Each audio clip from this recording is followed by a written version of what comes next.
네, 이슈 진단 오늘은 중국의 후강통 특집으로 준비를 했습니다. 후강통이 시행된 지 이제 꼭 1년이 지났습니다. 지난 1년 동안 중국 증시에 투자를 하시면서 정말 울고 웃는 일이 많으셨을 것 같습니다. 급격하게 또 상반기에는 올랐다가 또 급격하게 내림세를 보였기 때문인데 앞으로는 어떻게 봐야 하는지 도움 말씀 들어보도록 하죠. 중국증권행정연구원의 안유화 원장 모셨습니다.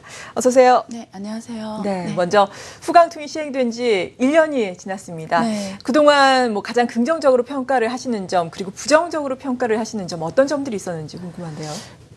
일단 제도적 측면에서는 후강통이라는 모델이 뭐냐면 상해하고 홍콩 간의 교차매매 거래를 허용을 한 거거든요. 네. 그래서 홍콩 증시 투자자들이 바로 직접 상해 주식을 투자할 수 있게 됐고 또 상해는 국내 주식 투자자들이 바로 또 홍콩에 투자할 수 있는 이런 처음으로 제도적으로 이렇게 하나의 획기적인 개방 제도를 만들어낸 거거든요. 그래서 글로벌에 앞으로 자본 시장이 개방이 되지 않은 국가에서 어떻게 이런 교차 매매라는 이런 제도를 통해서 개방할 수 있는 모범 사례를 보여준 거고요.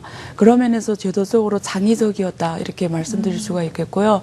두 번째 좀 긍정적으로 평가할 수 있는 거는 해외 투자자들한테 특히 개인 투자자들한테 직접 중국 주식을 몸소 겪어볼 수 있는 좋은 기회였다 이렇게 말씀드릴 수가 있어요. 근데 또 반면에 아쉬운 점은 왜냐면 중국도 처음 해보기 때문에 이 투자자들이 이렇게 광열적으로 중국 주식에 몰릴 줄 생각 못했고 또 국내 제도의 미흡으로 인해서 투자자 보호에 대한 이런 조치가 굉장히 준비되지 않은 상황에서 이루어졌기 때문에 결과적으로는 굉장히 많은 해외 투자들이 그리고 국내 투자를 굉장히 많은 상처를 입은 또 한 해였지 않나 싶습니다. 네. 말씀하신 것처럼 후강통 시행 이후에 중국 국내에서는 물론이고 그리고 해외에서도 급격하게 자금이 몰리면서 중국 증시가 상당히 폭등을 하지 않았습니까? 상하이종합지수 5,000선을 넘어서기도 했는데 이 과정에서 정말 말씀하신 것처럼 많은 상처가 또 개인들에게는 있었을 겁니다. 이 부분에 대해서 더욱더 자세하게 짚어주신다면요. 네. 그래서 그동안 사실은 시장이라는 건 잘못한 게 없어요. 그건 원리로 가기 때문에. 근데 중국 입장에서는 중국 정부 입장에서는 일단은 투자자 보호 제도가 미흡한 상황에서 특히 레버리지 투자 관련해서 너무 안일하게 봐왔던 것 같아요. 그래서 결국은 시장에 있는 자금들이 레버리지를 통해서 3배에서 많게는 5배까지 확대 재상돼서 투자하는 이런 현상이 벌어져서 결국은 시장 전체가 실적으로 펀더멘털보다 폰지 게임으로 돼버린 거죠. 이렇게 앞에 가는 자가 뒤에 오는 자의 돈을 먹는 이런 게임 시장이 투기 시장이 돼버리기 때문에 굉장히 투기 거래가 창궐했잖아요. 그래서 이번에는 그런 조정에 들어가면서 많이 지금 없어진 상황인데요. 해외 투자자 입장 같은 경우는 또 제 같은 경우에는 좀 말씀드릴 수 있는 게 너무 막연한 중국 경제에 대한 기대감으로 기업에 대한 이런 펀더멘털한 이해가 없이 그냥 흐름을 쫓아서 그러니까 맹목적인 투자가 많이 진행되지 않았나 이런 생각이 좀 많이 들었습니다. 네, 그렇군요.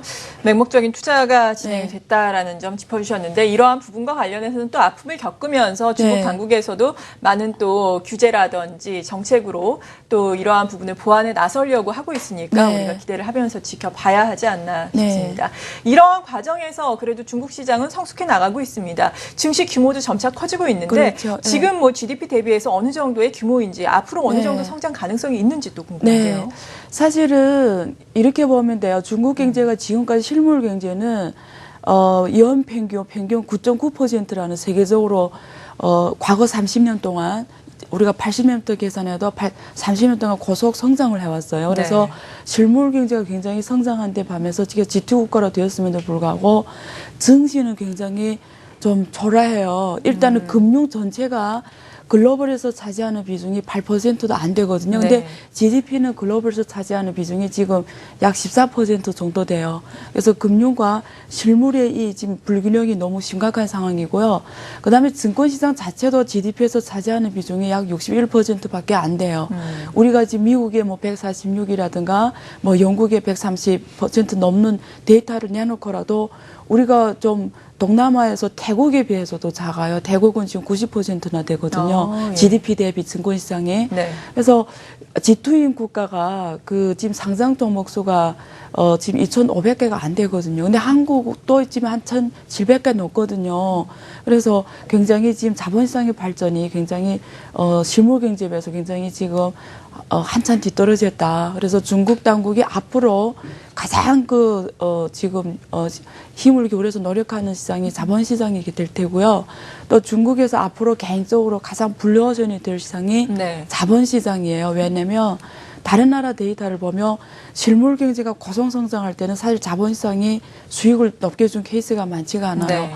반대로 실물 경제가 일정 단계로 떨어지잖아요. 그러면 그 다음에는 자본시장에서 돈 버는 시대가 도래하게 됩니다. 그래서 중국은 마침 그 교차점이 온 것 같아요. 그래서 실물 경제가 지금 이미 6.9로 떨어졌잖아요. 그래서 이번에 13차 어게인 계획에서 다음 5년은 6.5. 예. 그래서 앞으로는 자본시장의 폭발 성장 시대가 올 거다 이렇게 개인적으로 긍정적으로 전망합니다. 네, 그렇군요. 네. 이 후강통으로 인해서 자금이 급격하게 몰리면서 폭등을 했다가 폭락하는 과정에서 많은 투자자 여러분들이 물론 아픔을 겪으셨겠지만 그래도 장기적으로 보자면은 중국의 자본시장 성장은 하니까 계속해서 긍정적인 관점으로는 네. 지켜봐야 되겠네요. 네, 그렇죠. 네, 이런 가운데 홍콩 거래소 총재가 또 후강통에 대한 축하 메시지를 보내면서 평가를 했는데 일단 후강통 거래량이 총 한도에 미치지는 못했지만 그래도 안정적인 운영이라는 더 중요한 목적을 네. 달성했다라고 이야기를 했어요. 네. 이 총 한도에 미치지 못했다는 점, 그러니까 네. 홍콩 증시 측면에서는 네. 이익이 별로 없었다라고 해석을 해봐도 되나요? 그렇죠. 그러니까 지금 그 한도 소진량이 네. 우리가 후구 투무라고 합니다. 그러니까 홍콩의 투자자가 상해에다 투자하는 주식을 우리 후구통이라고 해요. 그 소진량이 약 그 43%밖에 안 돼요. 전체 한도에. 네. 반대로 깡구통이라고 해요. 그러니까 국내 주식 투자자들이 또 홍콩에 투자하는 이 방향은 깡구통이라고 하는데 약 35%밖에 안 돼요. 그래서 지금까지 1년 성과를 보며 주로 해외 투자를 포함해서 주로 국내 주식에, 그리고 중국 국내 주식 투자조차도 국내 주식에 관심이 더 많았지. 네. 사실은 홍콩 주식에 대해서는 당초 기대했던, 그러니까 홍콩 그 당국 입장에서는 왜 이 깡구통, 후구통 기대했냐면요. 홍콩이 원하는 건 뭐냐면 글로벌의 위안화 자본시장의 프라이싱 역할을 하고 네. 싶어 해요. 그래서 홍콩이 허브가 돼서 중국 주식이나 채권에 대해서 프라이싱 역할로 하나의 개방 메커니즘을 했는데 투자자들이 국내 주식이면 중국 국내 주식에 관심이 있다 보니까 네. 사실 그 우리가 A주하고 H주라고 해요. H주는 홍콩 주식을 말하거든요. 그렇죠. H주는 그 괴리가 줄어들지가 않았어요. 사실은 교차매매면 그 차익거래도 가능하고 그러기 때문에 줄어들어야 되는데 사실은 깡구통이 좀 소홀받으면서 그 거래는 좁히지 못했습니다. 근데 그분 총재님 말씀은 사실 중국 CSR도 똑같은 말씀을 했는데 너무 과열되는 것도 바라지 않고 또 너무 저조한 것도 바라지 않기 때문에 지금 네. 소진량이 약 뭐 30에서 40, 50 되는 거는 안정적으로 평가한다. 이렇게 적정하다. 예, 예. 적정하다라고 표현을 했습니다만 개인적으로는 홍콩이 당초 예상했던 이런 프라이싱 역할이 좀 미치지 못한다라는 건 확실한 것 같아요. 네. 네, 이러한 부분이 앞으로 또 어떻게 네. 또 변화를 해나갈지, 발전을 해나갈지 우리가 지켜봐야 할 부분이 아닌가 싶습니다. 아무래도 또 국내 투자자 여러분들도 직접 투자를 할 수 있는 부분이기 때문에 어떤 업종이 많이 상승을 했나가 또 궁금하실 것 같아요. 네. 좀 짚어주시죠. 그 사실은 글로벌 투자자들이 중국을 바라보는 그 뷰가 좀 비슷한 것 같아요. 네. 이 지금 한국 같은 경우는 거의 같은데요. 대표적인 게 여러 주식들이 많았습니다만 대표적인 게 금융과 소비주가 예. 제일 많이 올라간 것 같아요. 그래서 지금 국내 투자 주식 경향을 봐도 금융하고 소비주가 제일 많이 지금 투자가 됐고요. 그 다음에 나오는 중국 정책 관련 테마주들, 뭐 일대로라든가 그리고 중국에서 하고 있는 인프라 투자 관련 주식들 이런 쪽에 많이 쏠린 것 같아요. 네. 지금까지 투자 행태를 보면. 예. 그러한 종목들이 실제로 네. 수익도 많이 났나요? 예, 전반적으로는 소비주 같은 경우에는 뭐 그러니까 들어가는 시점이 다르기 때문에 네. 전반적으로 우리가 작년 11월 17일부터 시작이 됐으면 연초 대비 한 40% 작년 시작할 때에 비해서 그렇게 되지 않았나 싶습니다. 네. 지금 뭐 우리 투자자분들의 규모를 살펴보니까 금융감독원이 11월 17일부터 그러니까 지난해 11월부터 올해 10월 16일까지 11개월 동안 국내의 후강통 거래 규모가 한 순매수 규모가 7,832억 원이다라고 밝혔습니다. 상당한 규모인데 이들 대부분이 금융, 철도, 여행, 네. 소비주에 투자를 했다라고 합니다. 이 부분에 대해서는 투자를 잘한 걸로 봐도 괜찮을 것 같은데 앞으로는 어떤 종목군에 투자를 하는 게 좋을까요? 그러니까 한국 투자자들이 거래 행태를 보면 왜냐면 들어오는 정보가 이 미국이나 유럽이나 이런 글로벌 시장에서의 중국 시장에 대한 뷰로 주로 투자를 하는 것 같아요. 그러다 보니까 글로벌 투자자들하고 행태가 비슷하게 가는 것 같은데 개인적으로 저는 그렇게 생각합니다. 우리가 후강통은 상해잖아요. 상해는 국유기업 주식이 대부분이거든요. 네. 60%가 그러니까 국유기업, 지방기업, 집체기업이라고 해요. 네. 합하면 거의 80% 되는 게 중국 정부 관련 국유 기업이라고 보시면 돼요. 근데 이 후강통에서 상해 주의성의 특징은 뭐냐면 대형주 중심이거든요. 그래서 만약에 후강통을 제도로 해서 상해에다 투자할 때는 키워드가 개인적으로는 우리는 지금 봐서는 저는 두 가지라고 보는데 하나는 이제는 배당주에 좀 주목해라. 왜냐하면 중국은 이제는 실물 경제가 아직 호조 양상을 보이지 않고 있어요. 그렇기 때문에 투자한 입장에서 앞으로 배당주에 주목을 할 것을 부탁드리고요. 그 두 번째는 그 상해 주식시장의 특징은 결국 국유기업 개혁이 핵심 테마입니다. 그래서 지속적으로 앞으로 국유기업 개혁에 관련 주식들 배당주 이 두 개의 후강통 채널을 통해서 관심 계속 받아야 되지 않나 싶습니다. 네. 그리고 앞으로는 성강통도 시행이 되지 않습니까? 네. 성강통과 후강통의 다른 점에 대해서 설명을 해주시면서 성강통에 우리가 기대를 할 수 있는 점들은 어떤 것들이 있는지 궁금한데요. 네. 그 성강통은 쉽게 말해서 홍콩 거래소와 선전 거래소 간의 교차매매 거래소입니다. 똑같습니다. 그러니까 홍콩이 선전 주식들을 투자할 수 있는 루트가 열린 거고요. 또 국내 투자자들이 성강통을 통해서 또 홍콩 주식을 거래할 수 있는 교차매매 시스템이 열린 건데요. 성강통 같은 경우에는 자스닥하고 중소기업판이 있습니다. 그래서 주로 중소기업 주식하고 그러니까 과학기술형, 성장형 주식들 중심으로 상장 거래되는 시장인데요. 성강통에 투자할 때 핵심 컨셉을 개인적으로는 성강통은 흐름을 읽어야 된다 이렇게 말씀드리고 싶어요. 왜냐하면 성강통에 투자하는 주식들은 미래의 선도 산업들이 상장됐다고 보시면 돼요. 성장주. 예, 예. 그래서 앞으로 글로벌, 그러니까 지금은 어떤 시점에 왔냐면 지금은 글로벌 이 산업이 미국을 포함해서 아직 다음의 먹거리가 아직 명확하게 제시가 되지 않았어요.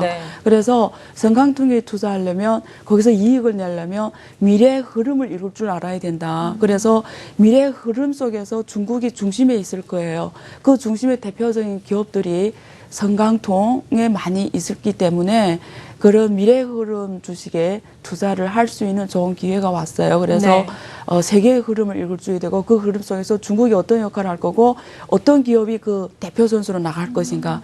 그게 우리가 성강통에서 한번 발굴해 보자.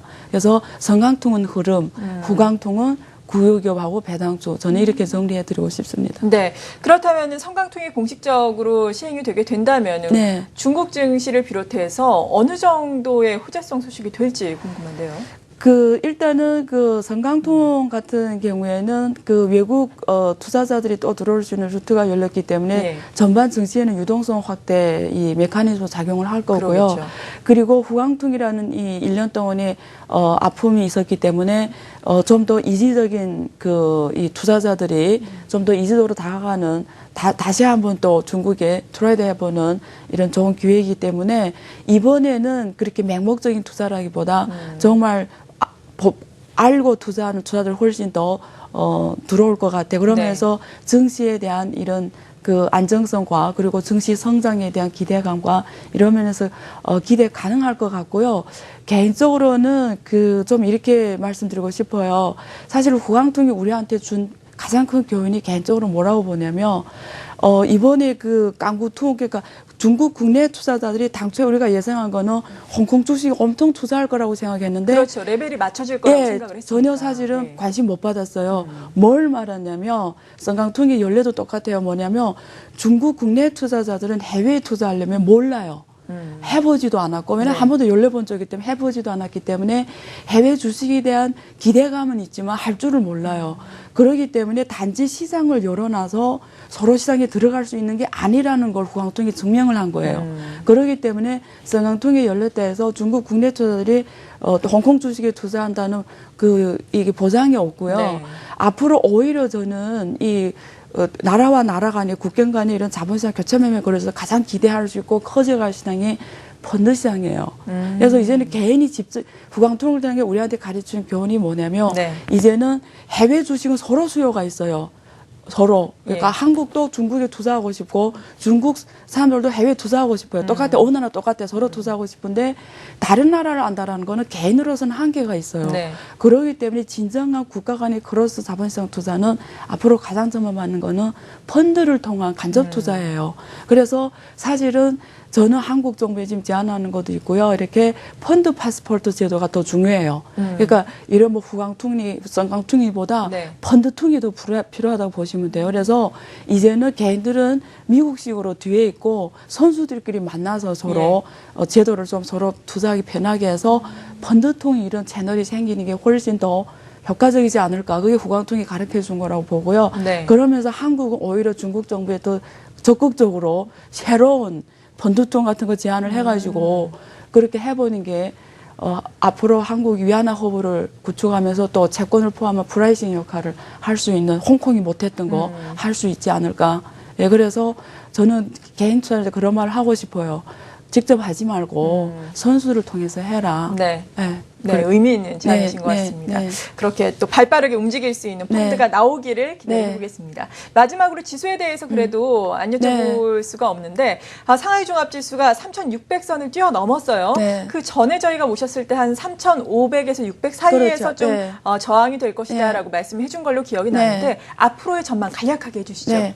그 생각은 변함이 없고요. 또 다시 조정이 받을 거예요. 왜냐면 펀더멘탈이 지지되지 않고 경제는 계속 떨어지고 있고 실물 경제가 전혀 호전이 안 되는데 네. 지금 올라오는 건 완전히 정책시입니다. 중국 정부의 의도적인 부양도 있고요.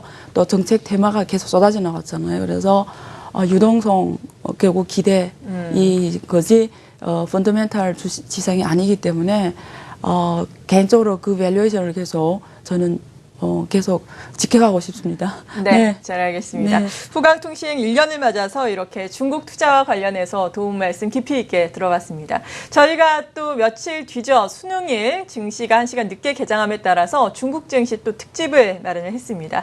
이러한 부분들 기대를 가지고 지켜보시면 좋겠습니다. 오늘 이 시간 중국증권행정연구원의 안유화 원장이었습니다. 감사합니다. 네, 감사합니다.